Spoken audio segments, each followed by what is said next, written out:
Hi, my name is Shari Doherty, and I'm a 54-year-old lady in red, in Act 2 of my career and living my best life.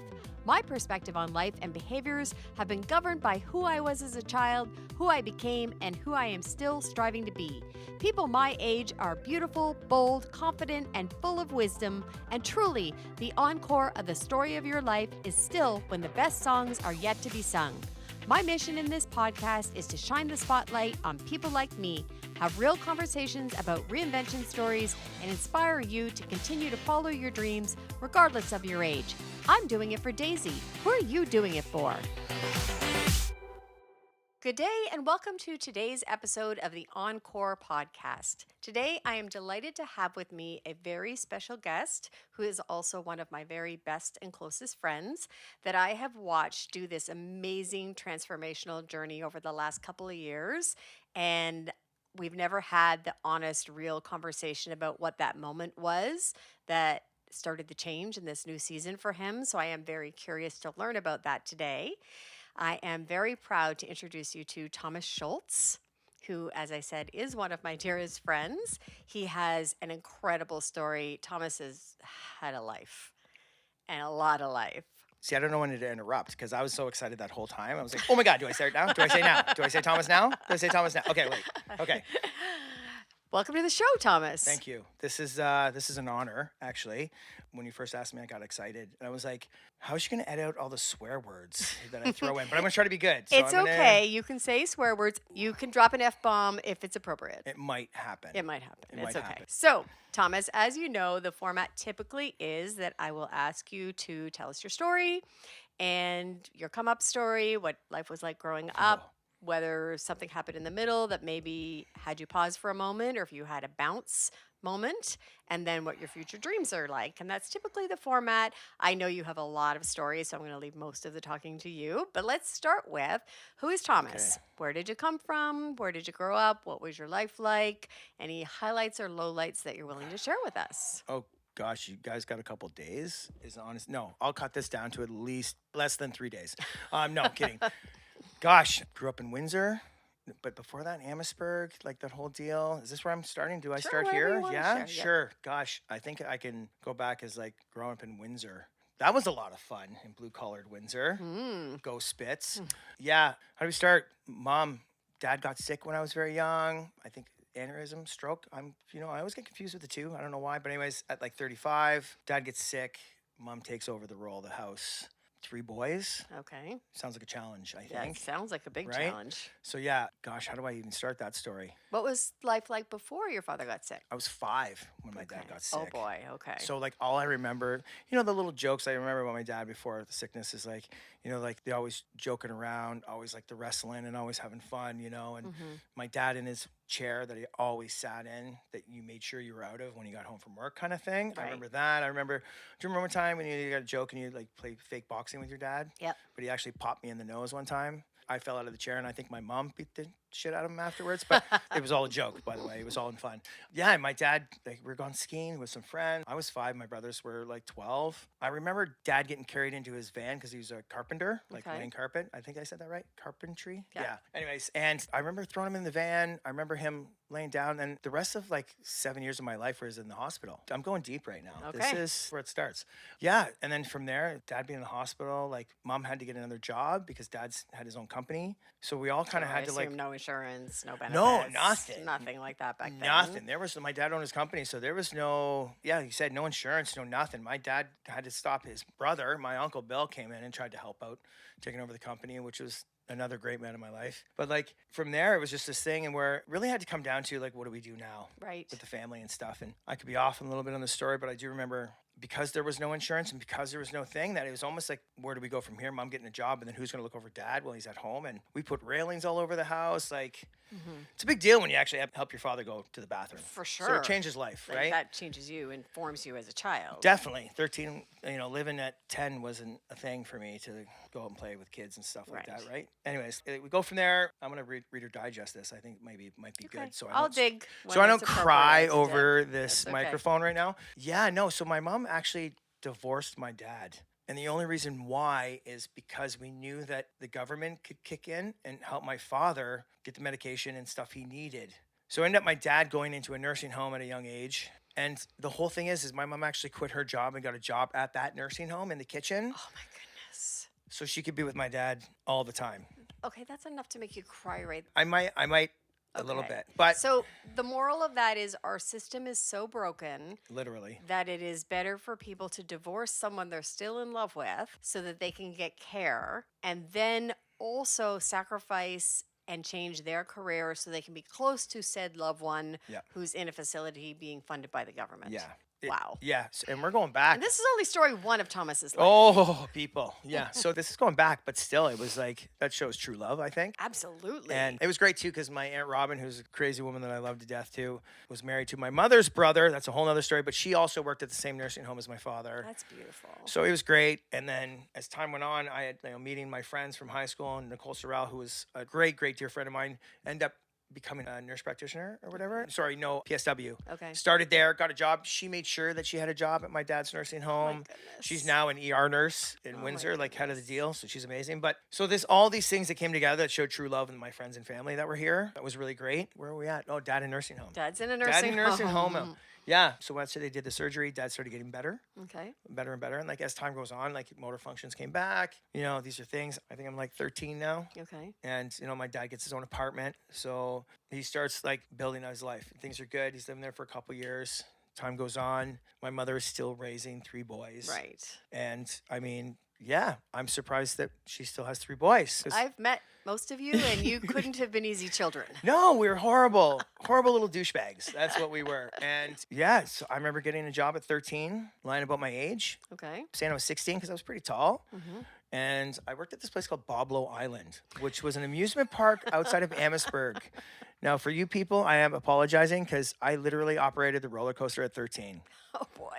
And thank God Boblo's not around because they would probably come after me. But so it was this thing I had to do. I had to get a job. I had to work. If I wanted Nikes, Right. Mom says, well, guess what? You get Byway. Oh, that You was get my tracks, life too. right? So I had to get a job. I had to like help out and anything. So me and my brothers, we all started working very young. So I've been working since I was 13. Right. Crazy.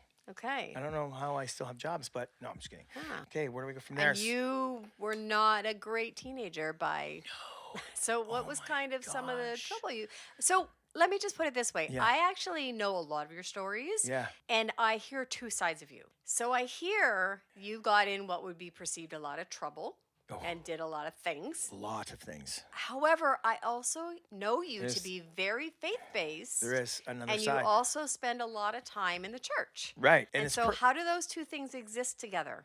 it is the angel and the devil on the shoulder. Right. It is one of those things where I've been through life where I've seen the light of God. I've seen demons cast out of people. And I have been in a room when people did more drugs than they should have done and they're still alive today. Right. So this is a very, not even, I don't want to say butterfly effect, but it's like I've lived literally 2 lives. You have. And if it wasn't one for the other, then I wouldn't be here today. Okay. So what would you say were the highlights or lowlights Mm-hmm. that you are comfortable to share? Oh, I'm an open book. That's the one thing you know about me is as I get into my age now, I would hope that my story that maybe will be a book and I have to change names so I don't get sued. I know a guy Well, who writes books. Right? And I think like if it helps one person out of Right. 10,000, I'm pretty happy. And before I used to be ashamed of the things I've done, but I'm proud of them because good or bad, because I wouldn't be who I am today. You literally. are so strong. Like It's- from the stuff you've shared that you've been through for you to be standing as the man you are today, and the man that you are Wow. today that I Thanks, know Shari. is the most family-centered person. Like we haven't even got to your son, but like Oh, when I watch yeah. you and Blake together, it makes my heart warm Yeah. because you two are the most loving family-centered people. So you did something right. I know. I don't know where that came from. I mean, I'll give his mom some credit for sure. Hello. But like, this is another whole story, of course. When I see my son, I just go, wow, something worked. Something Right. clicked. I don't care if it was 1%, Right. but it's like one of the best 1% that I gave to my son. Yeah. Epic hugger. He Hello. is a great hugger. Like, it's So are you. stupid. It's crazy, But right? you and Blake are great at I hugging. know, but when me and him hug, it's a battle. It's like, who lets go? I'm not letting go. You let go. I'm not letting go. And then it's like 10 minutes later, everybody's going, are they okay? Right. But anyways, yeah, 13. Right. So this is where my dad starts doing okay. Mom and I relocate from Amherstburg to Windsor Okay. because my mom gets a job at TD Bank. And it was a great job. And, dad moved to the nursing home in Windsor because that was the best place for him at the point. Right. So we just followed dad is what we did. Okay. And that's what it feels like to me anyway. So we moved to Windsor. We move into the ghetto. Anyway, sorry, I had to do that. And it was what we could afford. And Right. like I went to a school, Begley School in Windsor, like awesome school because the teachers were epic with the people they had to deal with. It was a very, how do I say, low poverty school area. And that was a whole nother game. That was like, you know, I know people are like, oh, Windsor, Ontario, or whatever, but they have no idea. Like, it was a rough deal. I bet. Like being like And this is what, the 80s? Yeah, this is like Windsor in the 80s. oh, right? Like, welcome Ford and Chrysler. But like, there was stuff going on. We were just trying to keep her going. But like, going to that school, like, you know, I got into art better and I got into certain things, open the book.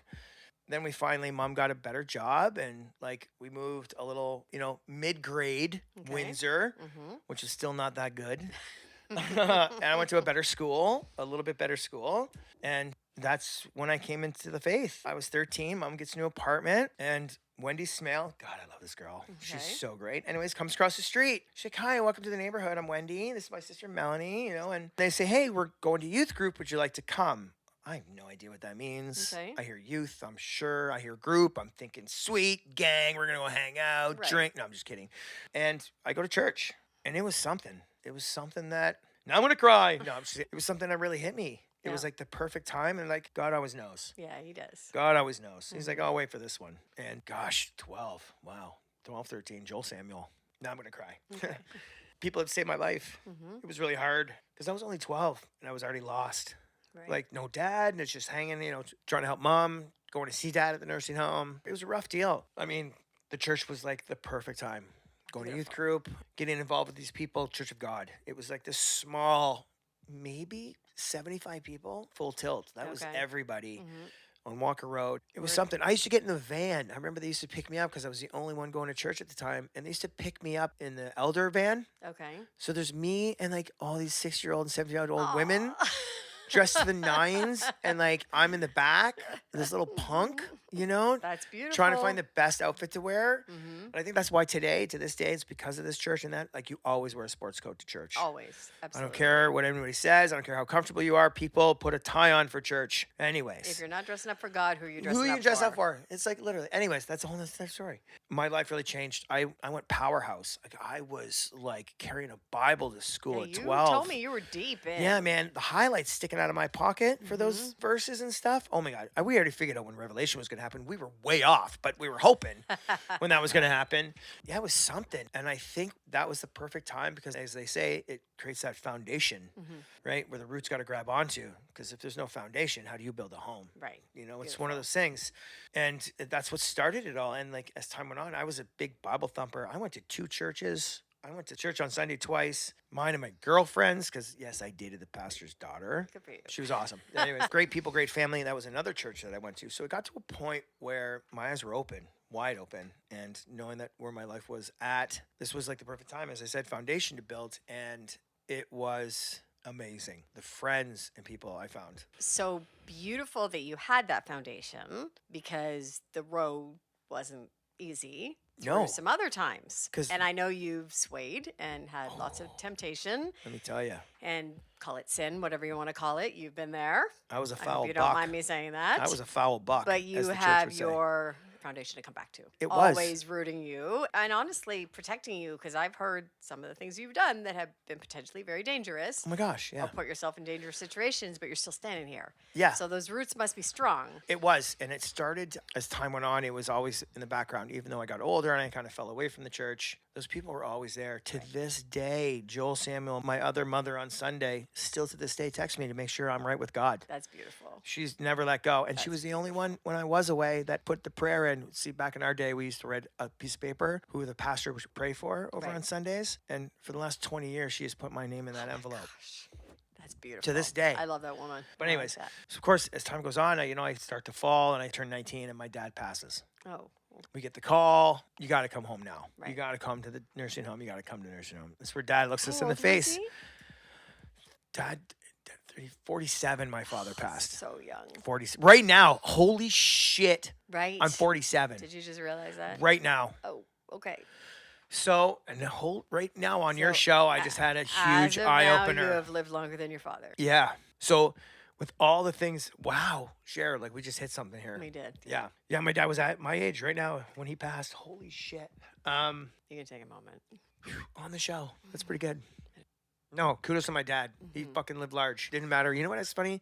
Even though when he got sick, even though everything that happened to him, he kept his humor. That's good. My dad was hilarious because my dad he couldn't lift his head up, so like he would always be sitting in his chair, and all he could see. He knew my mom by her shoes, so she would come in and he'd go, "You again, eh?" So with all this going on, I have to bring up my dad's humor because that's what's gonna make it right now. Yeah, kudos to Bruce, my dad. Anyways, may he rest in peace. 47, he passed away, and me and my brother said goodbye to my father, and my poor mother went through the shitstorm that we provided after that day. So, Go for it. Yeah. Like, that's when the only thing we thought could work were fucking drugs. I'm sorry I dropped the F word. That was it. Where do you find to shut it down? Where do you find to stop it? Where do you find to what you think is where you find it and stop it is this. Of course it is not. Right. But at that time and moment, it's all that mattered. Right. I packed up and left for LA. Okay. And the only reason why I got to LA was because I was a stripper after high school to make money. Holy shit, I'm really bouncing right now into stories. We can follow along. So dad dies at 19. I'm finishing school. My best friend comes out of the closet and he's like, dude, I know you need money for you and your kid because I have a kid at 18. Oh, right. My gosh. We skipped the kid part. Totally jumped out of Blake's part. Kid, I'm so sorry, man. You are important. And there was 18, going to the bars. Why? Because I lied about my age working. So I knew how to get into bars young. I was going to bars until when I was at 16, I was getting into bars. You know what the funny thing is the same bar I went to forever was my 19th birthday. I'm like, it's my birthday. And the bouncer goes, oh my God, how old? And he's like, I'm 19. He goes, dude, you've been coming here for 3 years. Anyways, I made sure he didn't lose his job. Right. Long story short, meet somebody, have a kid. We're not together. So I'm 18 now. Oh my, okay. Holy. So you're 18, you have a baby, you're not with the mother. Nope. Your father passes away. Bam. That's a lot. So now I have to be a dad, losing a dad. And I turned to drugs. Shitty run here. Anyways, I had my kid every weekend doing my thing. My mom actually oh my God, that's another thing. Anyways, yeah, I have this kid and mom's always there to help out now. Mom's got to help out because I don't know what the hell to do with this kid. I'm 18. I'm barely learning to take care of myself. Mom helps out. Everything's great so far that I think. So, yeah, now you're on your way to LA. So then I decide that my friend who comes out of the closet is working at a bar and he knows I need money for my kid because I'm just out of high school. I got no work. I got no job. Well, he works at a bar. He's a DJ. Okay. He goes, Tom, I know it's not the way you want to go, but like there's amateur night in the strip club. You can make $150, get some food and diapers. I'm like, where? Right. I do it. I win the contest. Thank God. Right? Yep. Owner comes over. Dude, you want a job? I'm like, okay. Guarantees $1,000 a week, if not more. That's a lot of money. Who says no to that at 19? Right. Thomas becomes Cody. Right. Stage name, Cody. Stage name at the strip club. Wow, that's a whole nother story. Anyways, yeah, I danced for a couple years, make some money, get my own apartment. A lot of things happened in my life that weren't good, and that's when the drugs start kicking in, man, because you don't know where you're going to go. And like, I'm stripping at a club. I'm like, of course, meet weird people, bad things. Yep. Demons are in the basement, and this is where it comes out. Drugs are flowing. Well, I'm sure that numbed everything. Some of what you were trying to cope with. I wasn't worried about my dad because I had money and I was helping out mom left and right. The money was flowing and the demons were flying. And you don't think about it. And I get a chance to become, a model in California. You're a good-looking dude. You're still a good-looking dude. Thank you, Shari, because that's like, as you can see on this podcast, I'm pretty gorgeous. No, I'm just kidding. But, when you had hair and a body and you're doing okay, you get called that way. Of course I'm going to go. Of course I'm going to see the other side of the world where there's more drugs. Right. Anyways, I do modeling. I do some great things like in that industry, sort of. But at the same time, I'm doing this really cool thing. It's focused in the wrong way. Right. With the drugs and You're the money. on the wrong path. Total wrong path.